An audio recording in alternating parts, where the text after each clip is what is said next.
see how we've moved from the traditional trade tools, as you noted, to 232 and 301, where an investigation is required. And now some of the tools contemplated in the executive order, there's either no investigation or it's unclear whether an investigation is needed.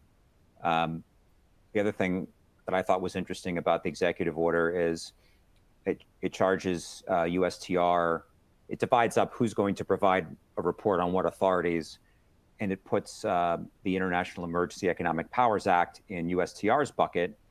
And what's interesting to me about that is that IEEPA hasn't been used for tariffs before. President Trump threatened Mexico in 2019 with tariffs using IEEPA authority.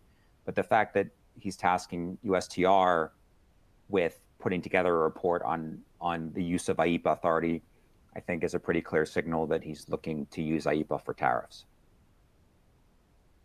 So I thought those were a couple of things that stood out to me. So thank you again. We'll come back to you in the Q&A. Next up, to discuss new trade agreement horizons and how U.S. trading partners are viewing this is Dr. Santiago Gomez. Santiago recently joined us from the Embassy of Colombia, where he held different roles, including head of congressional affairs and trade secretary. Santiago's expertise is in both trade and tax matters, including AD/CVD proceedings, double tax treaties and free trade agreements utilization, supply chain design and restructuring for inbound and outbound investments, and customs law. And Santiago is part of our Global Supply Chain Council team. So welcome, Santiago, and over to you. Thank you, Jeff, for that introduction. And so I'll take now a few moments to delve into the free trade agreement aspects of this next wave of trade policy changes.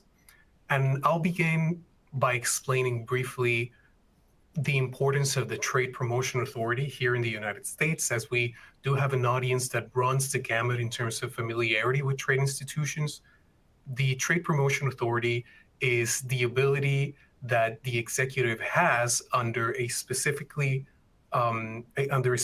provided authority to negotiate agreements and then introduce them, present them to Congress, and subject them to fast-track procedures. So this really stems from the division of constitutional powers, where the executive is tasked with advancing the foreign affairs function, and Congress is tasked with regulating commerce with foreign nations.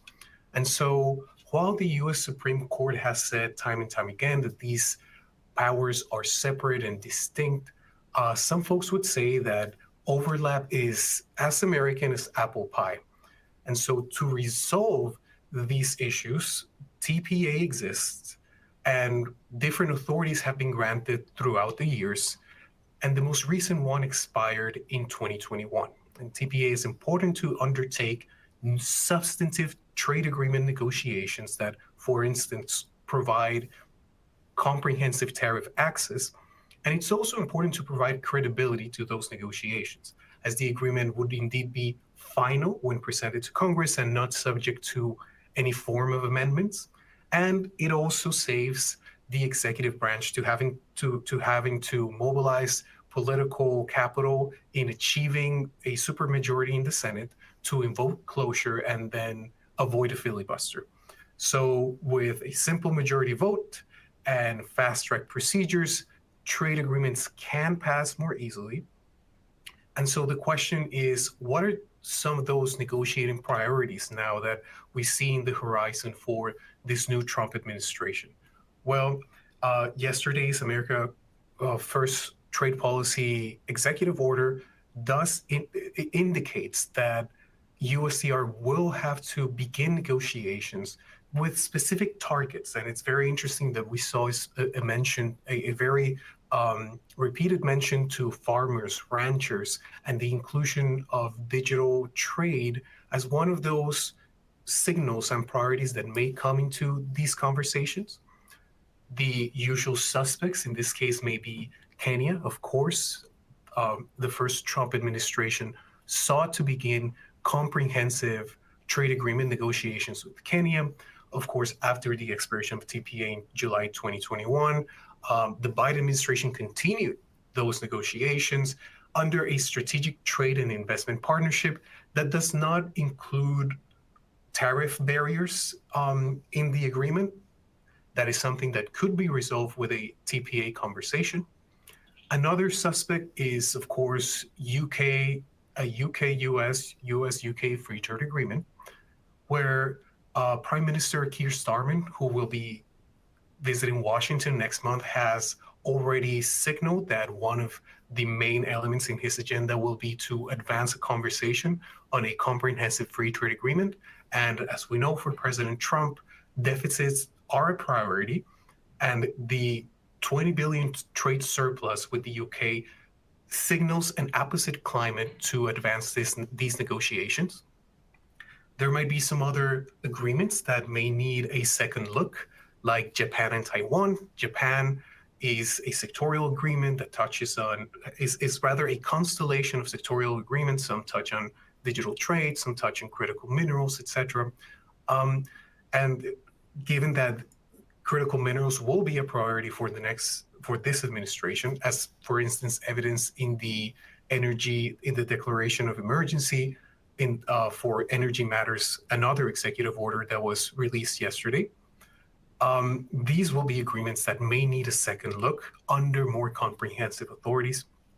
Same goes for Taiwan, that also faces a positive political climate, while some folks have criticized Taiwan's role in the semiconductor industry.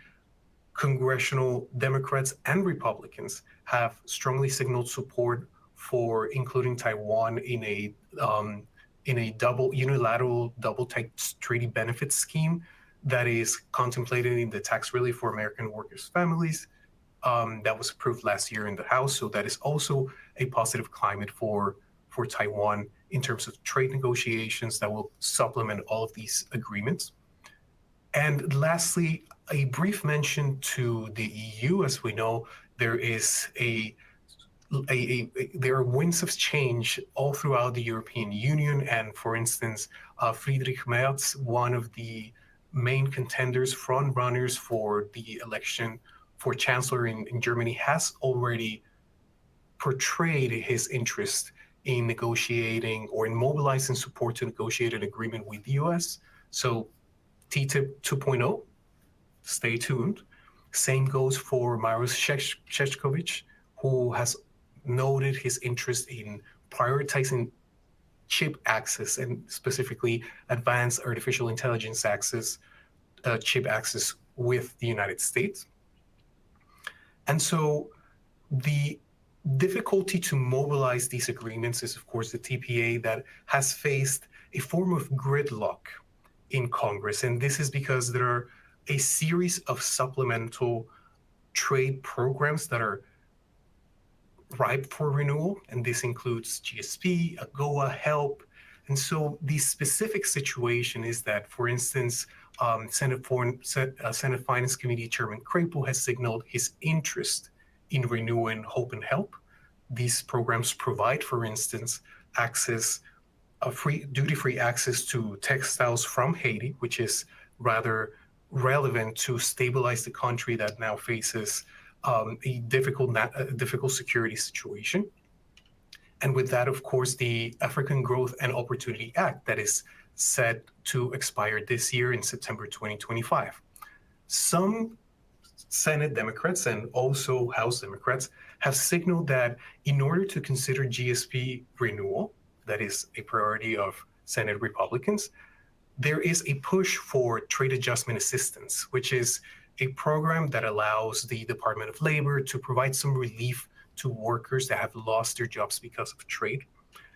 That is the case, for instance, of Chairwoman Linda Sanchez in the House Ways and Means Committee, the Subcommittee of Trade, who supports TAA GSP renewal. And so for the longest time, Republicans had opposed efforts to pass TAA without a trade promotion authority, because the Biden administration had not showed much interest in advancing a TPA. Those conversations were stalled. But now that we see an executive order that is aiming directly at advancing new negotiations with some of these countries, it's entirely possible that this gridlock will find a new balance, and that we might find the climate for a comprehensive trade bill in Congress. And the question on tariffs also touches on how to make changes to existing agreements, because after all, these agreements are comprehensive, and these agreements are living institutions that are changed, that are interpreted. And so it is clear for most that free trade agreements are approved in the US pursuant to the specific Trade Promotion Authority, but perhaps it's not as well known that trade agreements are also approved pursuant to the Trade Act of 1974.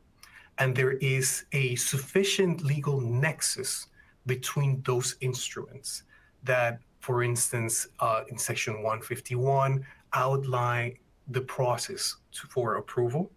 And similarly, in Section 125, give the president additional authority to, for instance, withdraw, suspend, or modify obligations under those agreements with some limits. So one clear limit under the law is that tariffs cannot exceed 20% ad valorem, and that is under the presumption that adequate compensation has been obtained.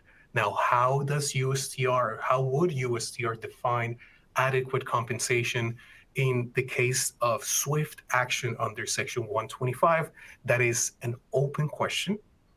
But what is clearer here is that USTR has the ability to adopt swift action without the need, for instance, to pursue a Section 301 investigation, which, as my brilliant colleague Chris was describing, requires an investigation.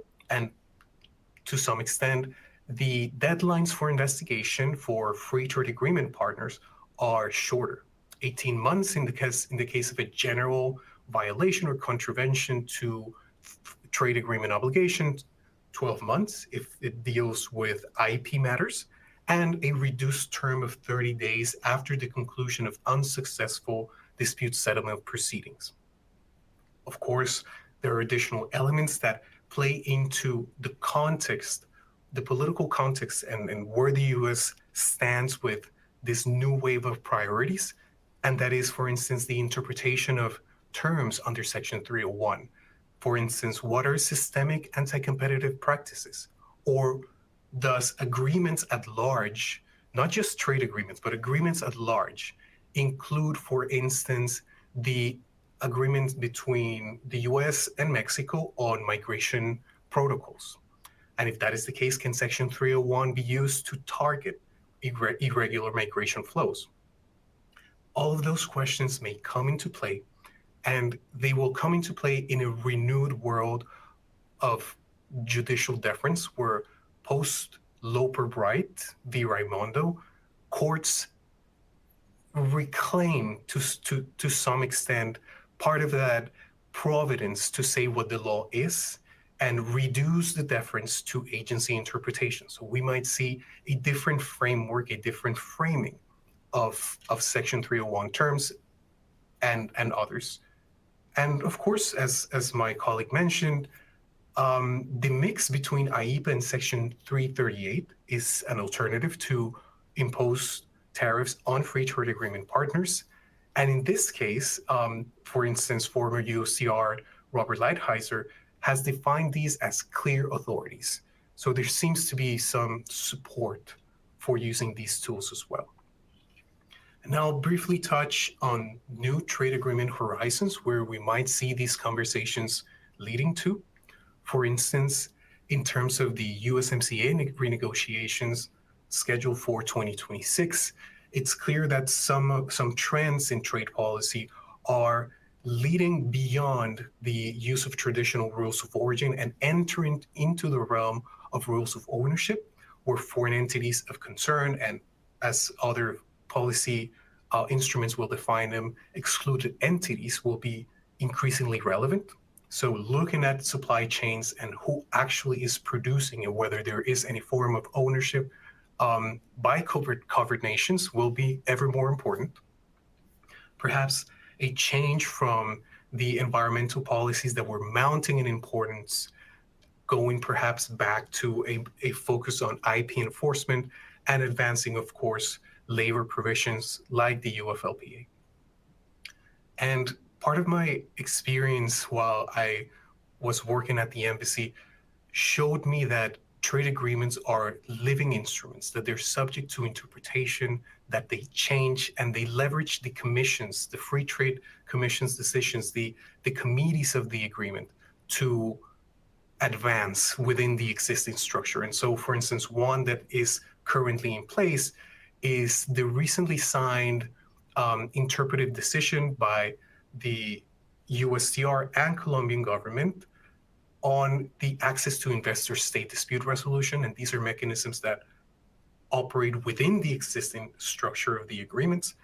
And other countries are already starting to get in the same wave, trying to achieve similar results without major negotiations that may have to be considered by Congress. That is the case of Canada, Honduras, and Mexico. Whether the new administration will be amenable to discussing those changes is a different question, of course.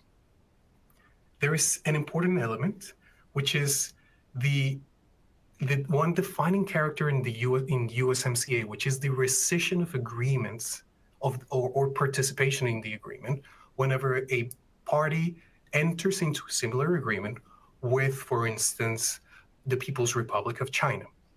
And so this is a defining trait that is seeking to curtail the advancement of other initiatives like the Belt and Road Initiative, and that has been enshrined already in legislative proposals like the Americas Act that offers countries throughout the Americas the possibility of adhering to USMCA with the caveat that that similar agreements with China would be limited.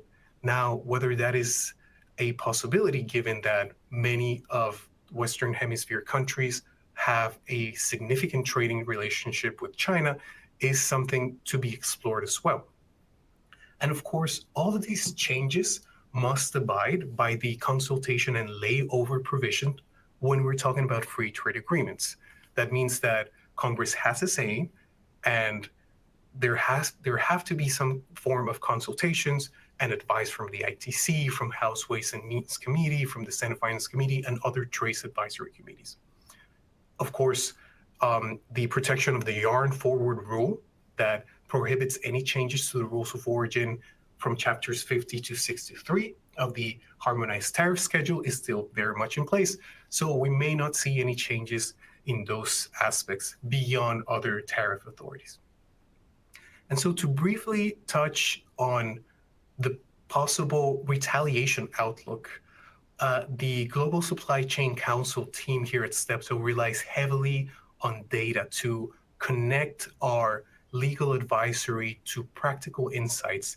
And in the dashboard that we maintain to track possible retaliation outcomes, we connect different states and export it. And in the case of Canada, the European Union, and Mexico, large trading partners that have the muscle to retaliate if need be. We've sought to identify some key areas that might lead to, that might be subject to retaliation. And for the US at large, for instance, motor vehicles, electronics and automotive parts, civilian aircrafts, perhaps even machinery and technology might come into play. And specifically for swing states, some electronic and data processing machines, and perhaps even medical and pharmaceutical products might be targeted. Now, it's entirely likely that the focus will be of any possible retaliation on agricultural products. Notably, this would immediately target the constituencies of the Republican Party. And there we have, for the US at large, the usual suspects: corn, soybeans, nuts, meat products, ethanol, dairy products, wine, apples, pears, etc. But perhaps less known for swing states, chocolate products, food preparations, tobacco, and beverages. So this will be important in envisioning supply chain modifications and anticipating possible changes.